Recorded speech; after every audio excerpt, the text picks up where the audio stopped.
Hello students, आइए इस video में हम 11वीं क्लास में गणित विषय में चैप्टर 1 समुच्चय सेट्स में कुछ परिभाषाओं को हम बताते हैं।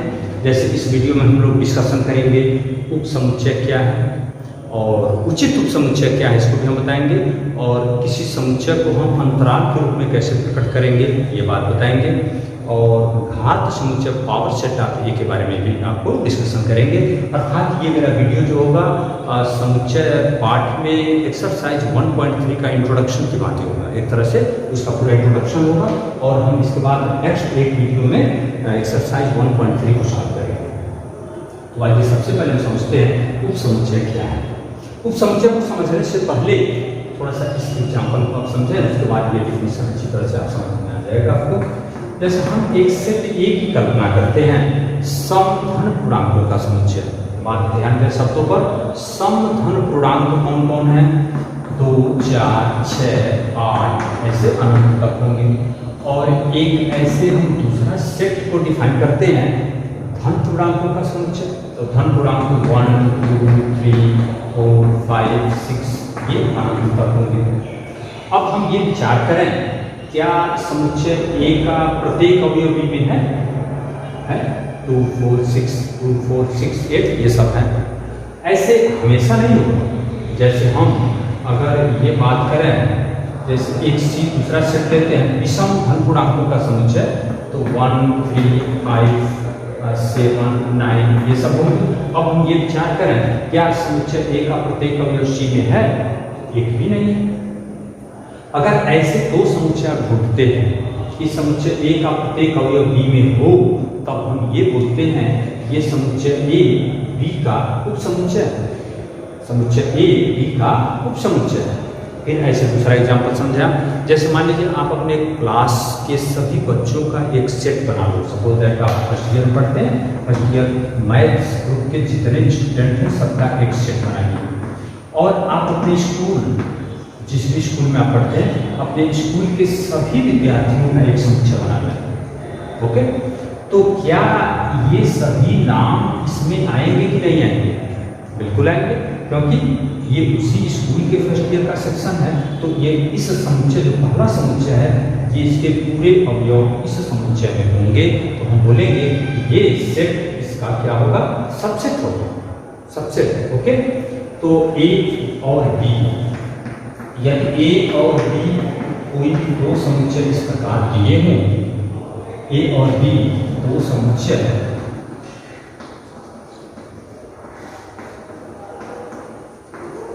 दिए हों, और ए का प्रत्येक अवयव, ए का प्रत्येक अवयव बी में हो, तो ए को बी का उप समुच्चय कहते हैं।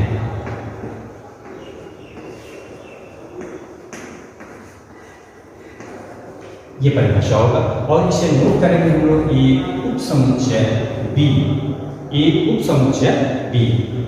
बच्चों यहाँ एक चीज नोट करने वाली बात है, हम इस बात को नहीं बोल रहे हैं कि बी का भी प्रत्येक अवयव ए में है कि नहीं, ये ऑप्शनल है। अगर ऐसी स्थिति पर हम विचार करते हैं तो उसको देखो आप ऐसे बोलेंगे।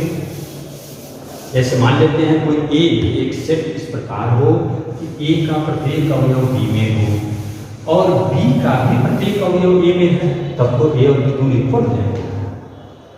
अर्थात यदि ए का प्रत्येक अवयव बी में है मीन्स ए सबसेट हो बी का, और बी का प्रत्येक अवयव ए में हो तो बी सबसेट ए होगा।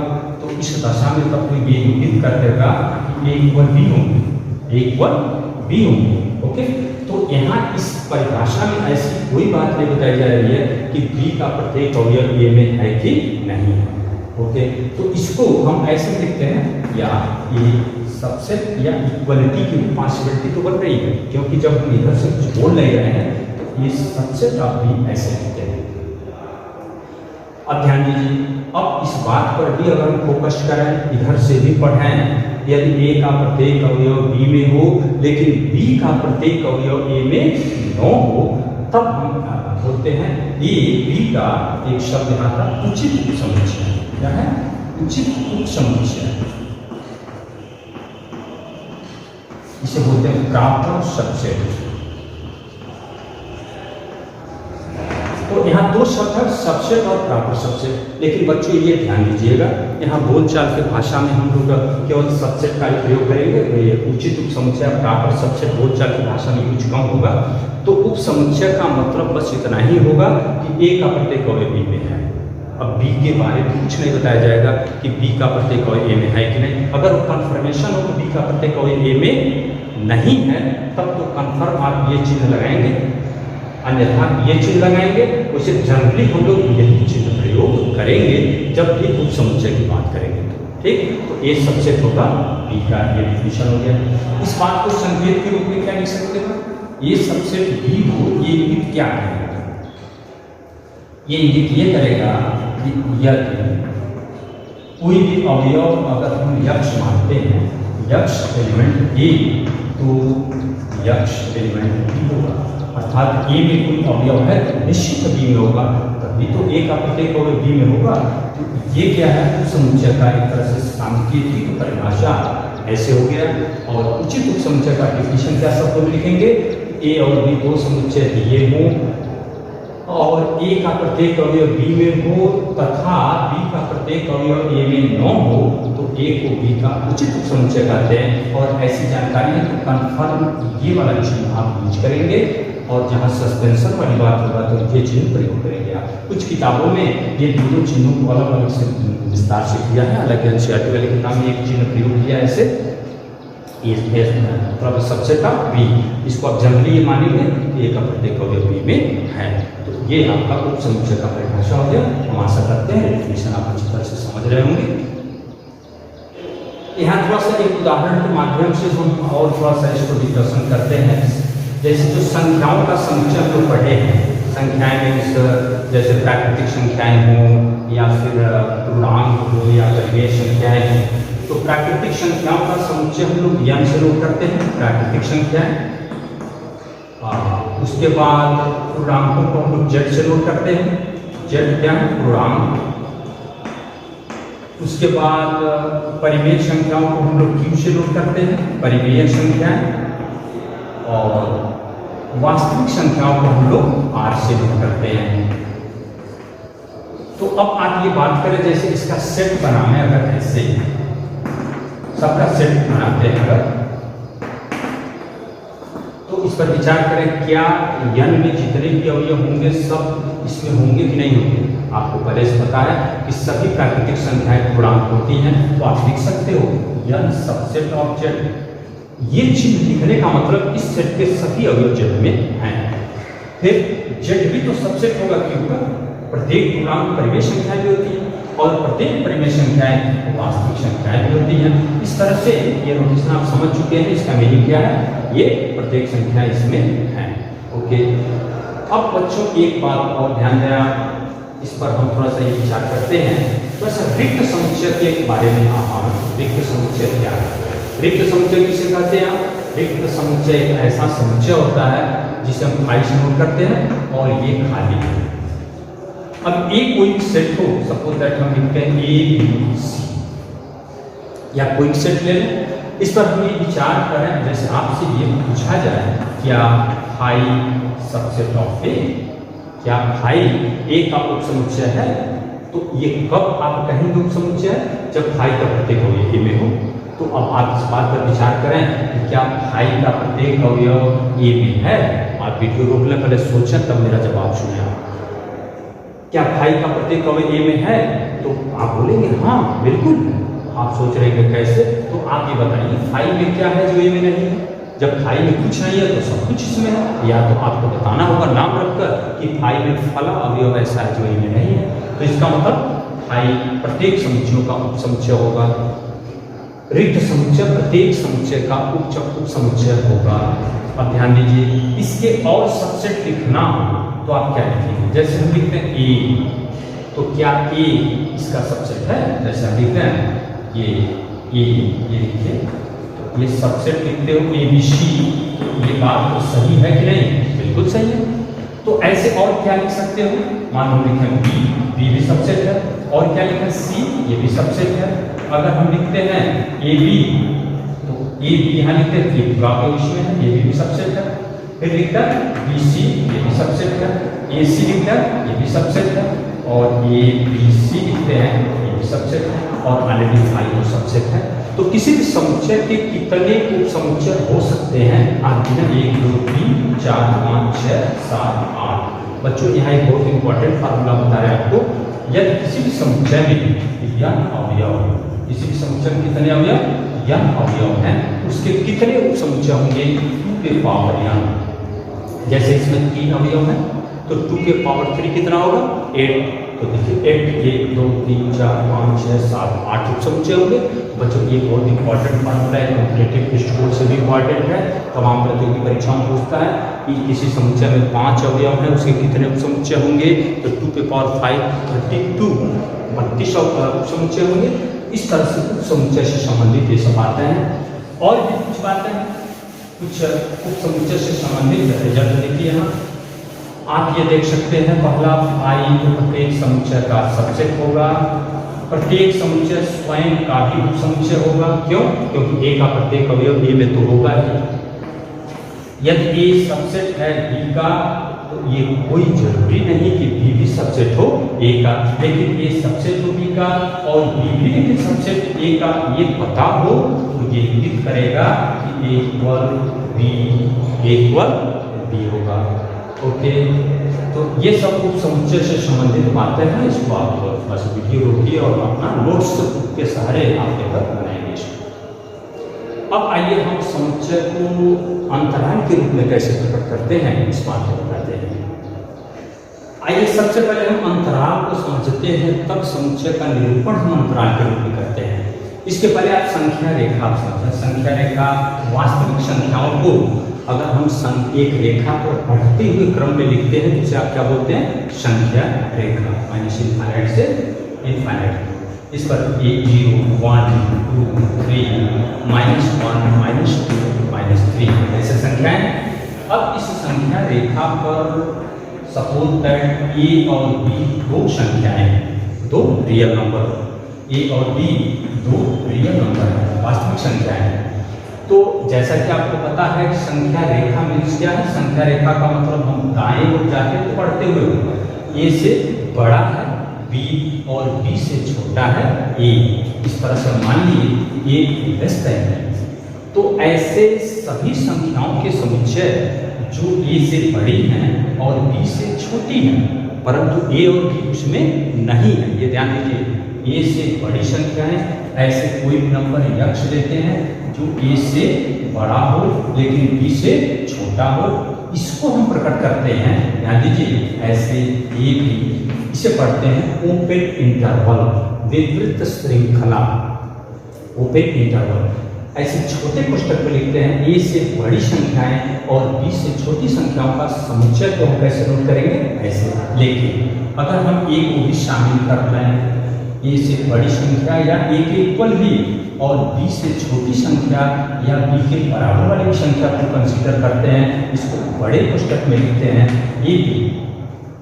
ओके, तो means A be open interval क्या है, ये क्लोज इंटरवल बोलेंगे, इसे बंद श्रृंखला।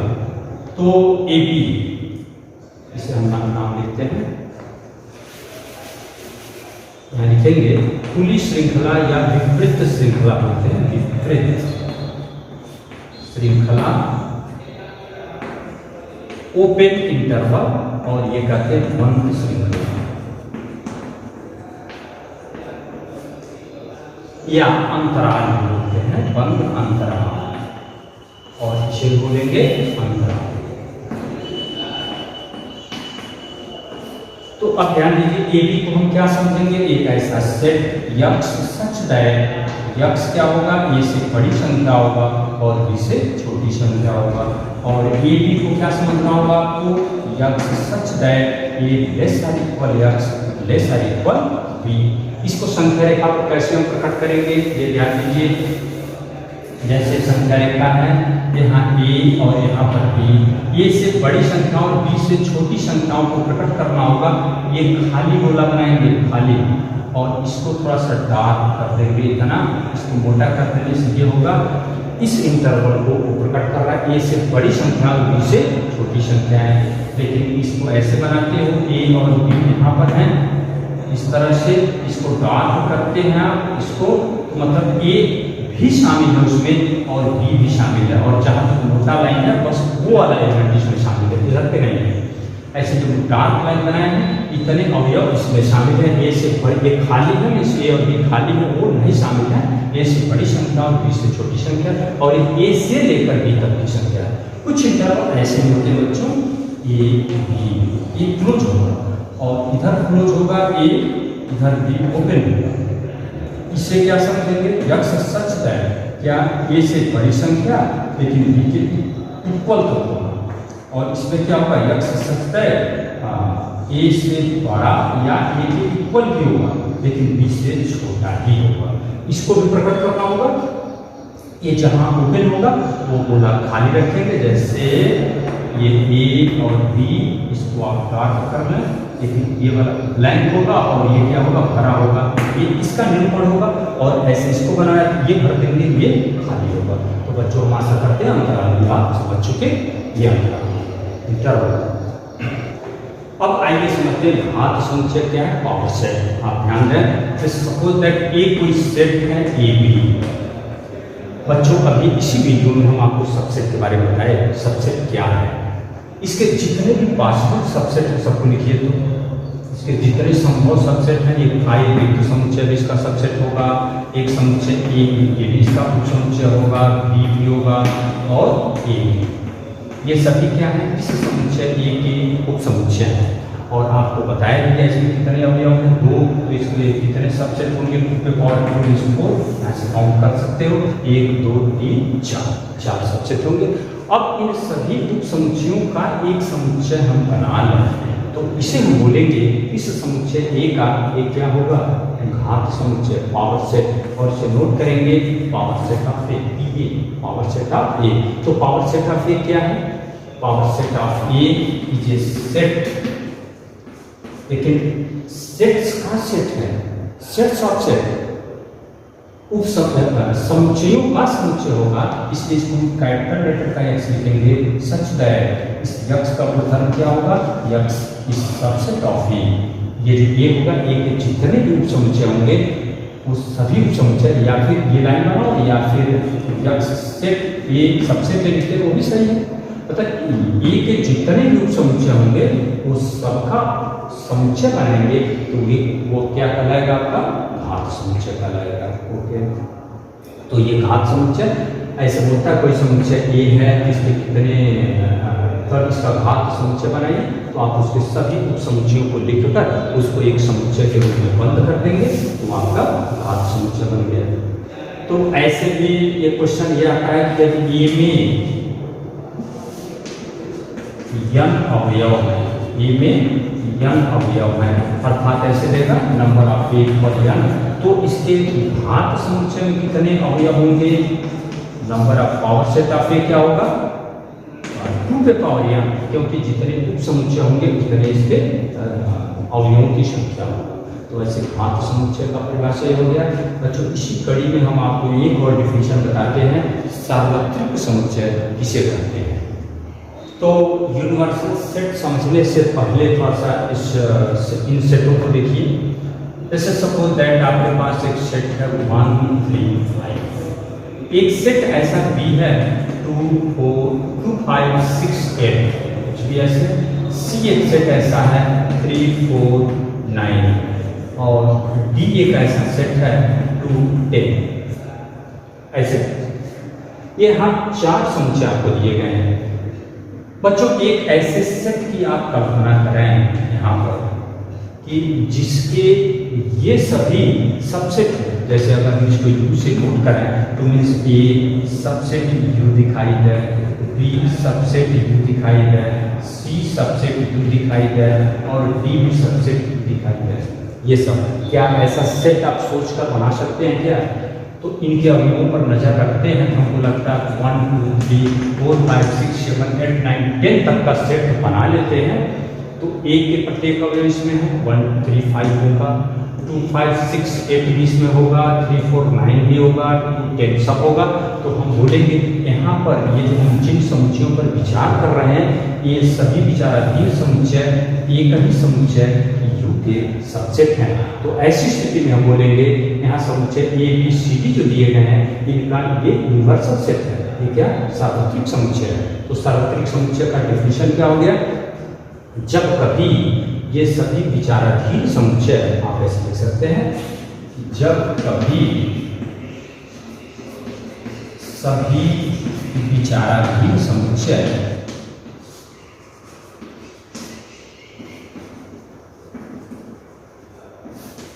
एक ही समुच्चय U के उपसमुच्चय हों तो U को आप क्या बोलेंगे, सभी ये विचार करने वाले समुच्चय हैं, सभी विचाराधीन समुच्चयों का सार्वत्रिक समुच्चय है।